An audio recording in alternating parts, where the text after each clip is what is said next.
আজ আমি আমার গার্ডেনের কোন সবজিটি কালেক্ট করতে যাচ্ছি শীতের জন্য বলুন তো? জি হ্যাঁ, আপনারা ঠিকই ধরেছেন। আজ আমি আমার কলমি শাক কালেক্ট করব।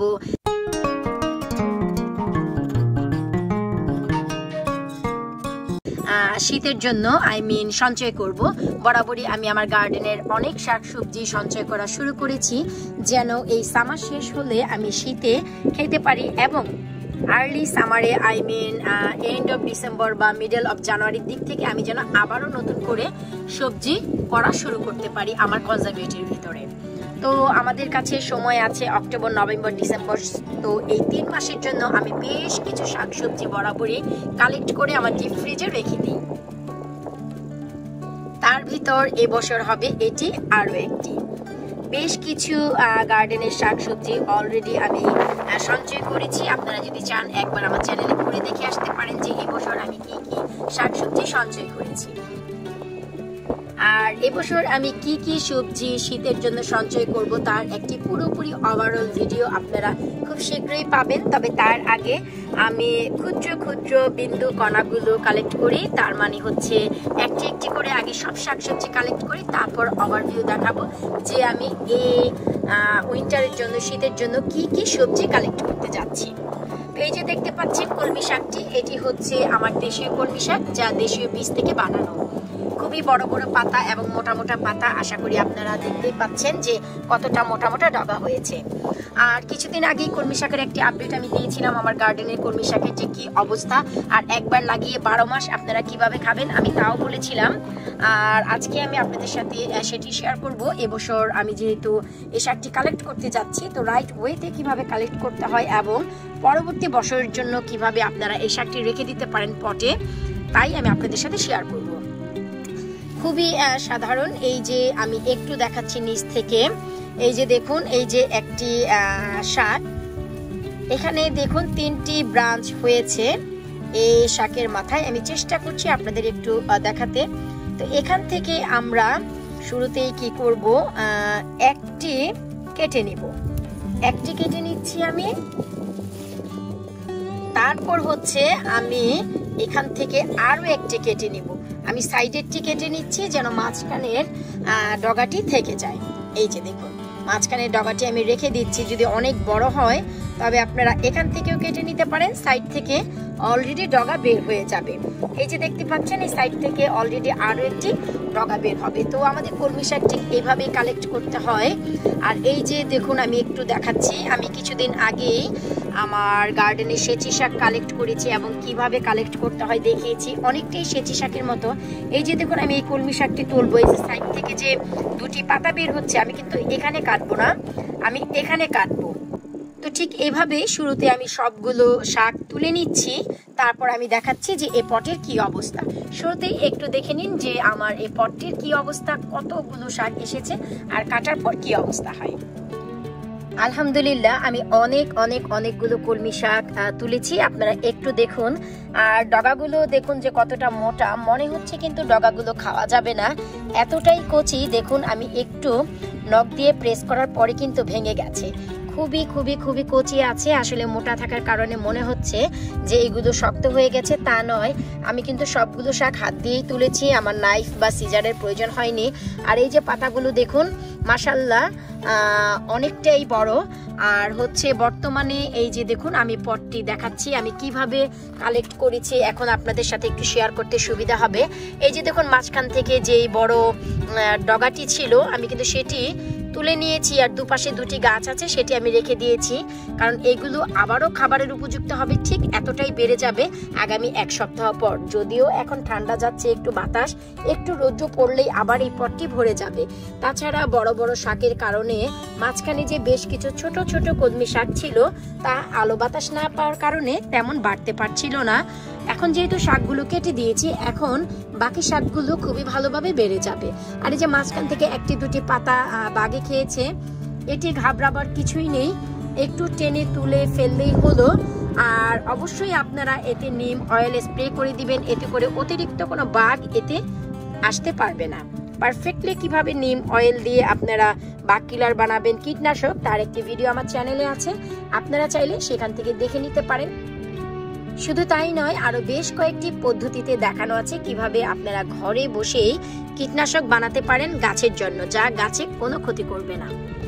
তো এই হচ্ছে আমার কাটা। প্রিভিয়াস ভিডিওতে যেমন কথা দিয়েছিলাম কিভাবে একবার লাগিয়ে 12 মাস খাওয়া যায়, ঠিক এই পদ্ধতি ফলো করে আপনারা 12 মাস ব্যাপী এরপর থেকে কলমি শাক খেতে পারবেন। আমি অবশ্যই আপনাদের সাথে শেয়ার করব আগামী 1 থেকে 2 সপ্তাহ পর যে আমার কলমি শাকের কি অবস্থা। আর চলে যাব এখন পরবর্তী স্টেপে। তার আগে বলবো, অনেক লাভলি ভিউয়ার জানতে চেয়েছেন যে আমি যে ডিপ ফ্রিজ করছি এই শাকগুলো পারফেক্ট থাকবে কিনা বা পারফেক্টলি খাওয়া যাবে কিনা।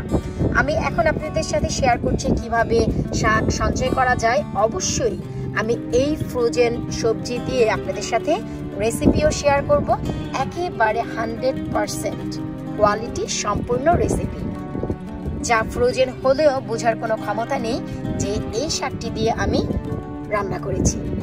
আশা করব আমরা এখন পরবর্তী স্টেপে চলে যাই যে কিভাবে শাকটি আমরা প্রিজার্ভ করব। এরপর কলমি শাকগুলো সরাসরি আমি ছোট ছোট টুকরো করে নিয়েছি আর বরাবরের মতনই অনেক বেশি পানিতে ডুবিয়ে রেখেছি। এতে করে অতিরিক্ত ময়লা এবং পোকামাকড় সব পানির উপরে ভেসে উঠবে। রেখে দিব 5 মিনিটের জন্য। এরপর ধুয়ে নেওয়া সবগুলো শাক আমরা একটি পাত্রে নিয়ে নিব আর কভার দিয়ে ঢেকে রাখবো পুরোপুরি 5 মিনিটের জন্য। এবং হাই হিটে আমি এটিকে জ্বালাবো, কোনো রকম পানি, লবণ অথবা পেঁয়াজ কাঁচামরিচ ছাড়াই। অনেকেই দেখা যায় শাক সবজি রান্না করতে গেলে অনেকটাই হলুদ হয়ে যায় সবুজ শাক সবজি বা অন্যান্য শাক সবজি। কিভাবে একেবারে কালারটি অক্ষুণ্ণ রেখে আপনারা শাক সবজি খেতে পারেন এবং প্রিজার্ভ করতে পারেন, এই ভিডিওতে আপনারা তাও পেয়ে যাবেন। তো ঠিক 5 মিনিট হাই হিটে আপনাদের জ্বালাতে হবে। ঠিক যখনই 5 মিনিট হয়ে যাবে আমরা শাকগুলো শুধুমাত্র একবার পাল্টে দেব।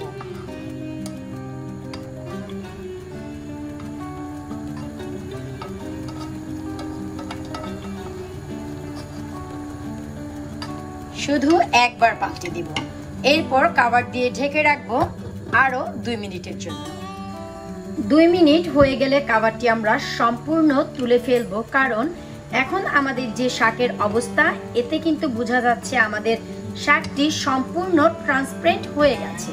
তার মানে হচ্ছে শাক অলমোস্ট সফট হয়ে গেছে, কালার অনেকটাই সবুজ আকারই আছে এবং খুবই চমৎকার সবুজ কালার রয়েছে।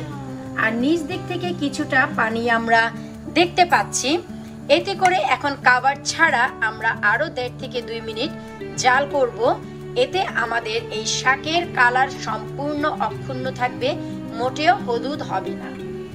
টিপসটি আপনাদের ভালো লাগলে অবশ্যই আমার ইউটিউব চ্যানেলটি সাবস্ক্রাইব করবেন, ফেসবুক পেজটি লাইক করবেন, শেয়ার করবেন এবং আমার এই ভিডিওটি লাইক কমেন্ট শেয়ার করতে একেবারেই ভুলবেন না। ফিরে আসবো 1.5 মিনিট পর। শাকটি সম্পূর্ণ বয়েল হয়ে গেছে, আশা করি আপনারা দেখে বুঝতেই পারছেন। আর আমাদের শাকগুলো কিন্তু কালার মোটেও চেঞ্জ হয়নি। এখন আমরা এই পাত্রে রেখে কভার না দিয়েই সম্পূর্ণ ঠান্ডা করে নেব। তারপর এই শাকটি আমি কিভাবে প্রিজার্ভ করব আপনাদের সাথে শেয়ার করব। শাকটি আমি একটি বাটিতে ঢেলে রেখেছিলাম। অনেক সময় দেখা যায় যে পাত্রে আমরা শাকটি সেদ্ধ করি, সেই পাত্রের গরমেও অনেক সময় শাকের কালারটি নষ্ট হয়ে যায়, লাল হয়ে যায়। তাই আমি একটি বাটিতে ঢেলে অনেকটাই ঠান্ডা করে নিয়েছি। একেবারে ঠান্ডা করার কোনো প্রয়োজন নেই, হালকা কুসুম গরম থাকলেই চলবে। আর আজ আমি যে পাত্রে শাকটিকে সঞ্চয় করব তা হচ্ছে মাইক্রোওয়েভ স্টিম পেপার। এটি হচ্ছে মাইক্রোওয়েভ স্টিম ব্যাগ। অনেক সময় দেখা যায় আমরা যদি কোনো কিছু ফ্রোজেন করি আগের রাত্রে অথবা 1 থেকে 2 ঘন্টা আগে আমরা বের করে রাখি রান্না করার জন্য, কিন্তু এই যে আমাদের মাইক্রোওয়েভ স্টিম ব্যাগ, এতে যদি আমি রাখি সরাসরি ডিপ ফ্রিজ থেকে বের করে 1.5 মিনিটের জন্য মাইক্রোওয়েভে এই ব্যাগটি সহ দিলেই ডিস্টল হয়ে যাবে। তো এতে দেখা যায় আমার জন্য আরো বেশি ইজি হলো। আর যে কোনো সুপারমার্কেটে আপনারা এই ব্যাগগুলো অ্যাভেলেবেল পেয়ে যাবেন। একেবারে পানি সহ আমি ঢেলে রাখছি। অনেকেই চিন্তা করে শাক স্টিম করে রান্না করলে শাকের যে গুণগত মান নষ্ট হয়ে যায়, চলে যায়। কারণ অনেকেরই ধারণা যে রসুন পেঁয়াজ বাগার দিয়ে শাক কেটে তারা একেবারে সেখানে শাকটি দিয়ে দেয়। আসলে আপনারা যদি শাক স্টিম করে পানি সহ রান্না করেন বা পানি সহ রেখে দেন তাহলে কিন্তু আর গুণগত মান মোটেও নষ্ট হয় না। আমি কিন্তু পানি সহই আমার এই ব্যাগটিতে রেখে দিচ্ছি। আর এই যে আমি দেখাচ্ছি যে কিভাবে আপনারা এটি রাখবেন। এই যে উপরের দিকে একটি প্লাস্টিক দেখতে পাচ্ছেন, আমরা এটি টেনে তুলে ফেলবো। এই যে দেখুন, এটি যদি তুলে ফেলি তাহলে কিন্তু এখন এখানে আঠা চলে এসেছে। এখন আমি সম্পূর্ণ শাকের ভেতর থেকে, প্লাস্টিকের ভেতর থেকে হাওয়াটি বের করে নিব। কিছুটা হোভার ব্যাগের মতো তৈরি হয়ে যাবে, আই মিন ভ্যাকুয়াম ব্যাগ, যার ভিতরে কোনো প্রকারের বাতাস থাকবে না, খাবারটি একেবারে সুরক্ষিত থাকবে। এখন এই যে ব্যাগের মুখটি ধরে আমি ঠিক এখানে আঠা দিয়ে লাগিয়ে দেব। এই শাকটির গুণগত মান 100% অক্ষুণ্ণ থাকবে, সবুজ থাকবে। খুব শীঘ্রই আমি এই ফ্রোজেন শাকসবজি দিয়ে কিভাবে আপনারা খুবই মজার রেসিপি খেতে পারেন তাও শেয়ার করব। শুরুতেই আগে গার্ডেনের শাকসবজি সঞ্চয় করি, তারপর না হয় রেসিপিতে যাব। আশা করব আজকের ভিডিও আপনাদের ভালো লাগবে।